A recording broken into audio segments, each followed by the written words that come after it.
How to fix Crowdstrike blue screen BSOD. Let's get started.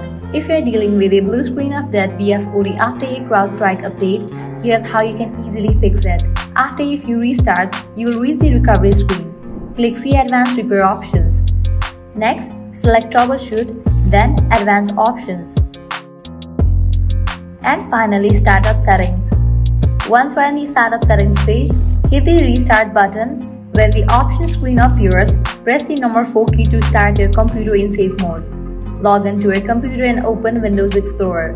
Go to drive where your OS is installed, typically the drive C.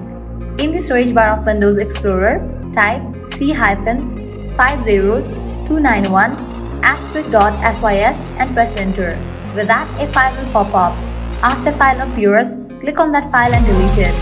Then restart your computer again.